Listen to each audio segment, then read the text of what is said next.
घर से कोई जाए तो पागल। हरदम माई बाप के सेवा में लगल रहेला, एक दुनिया पागल कहला। पागले बना दी काजी ई पागल यही च रही का? रहे दो पागले तो बा हमनी के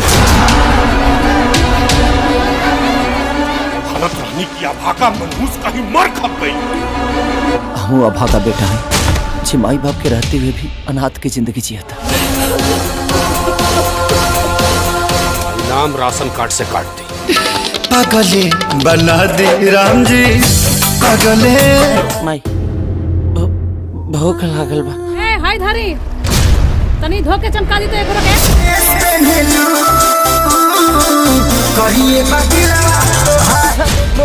तू ओकरा पीछे मत जा, ओकरा अपन जाग ले रही है लो।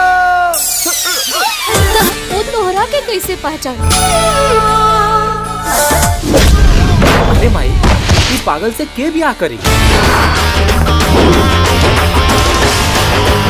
तोहरा का खाली दिमागे ना काम बा, बाकी हाथ गोड़ तो सब लागे फिर से बनवले भगवान को चांद दी। निम्मन पाना। लागे फिर से बनवले भगवान। हमरा औलाद रूपी साहब। हम बहुत कोशिश करी कि बाबूजी के दिल में जगह बना ले।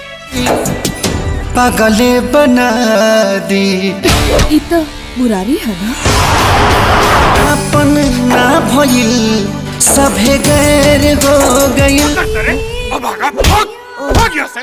जोन से मार दूं घर से कोई जाए। तो हे गाइज ये ट्रेलर आप लोगों के कैसा लगा, अगर जो अच्छा लगा तो एक प्यारा सा कमेंट और लाइक ज़रूर कर देना और हमारे इस चैनल को सब्सक्राइब जरूर कर देना। ऐसा ही आप लोगों को अच्छे अच्छे वीडियो ट्रेलर आप लोगों के साथ लाता रहूँगा। पारिवारिक एंड सामाजिक फिल्म आप लोग को अच्छे क्वालिटी में लाता रहूँगा, जो आप पूरे परिवार फैमिली में आप बैठकर उस फिल्म को उस ट्रेलर को आप देख सकते हैं। रोस्टिंग भी करूँगा उस वीडियो पर, उस फिल्म पर, और कुछ उसका हिस्ट्री कहानी उसके डिटेल आप लोगों के साथ बताता रहूँगा।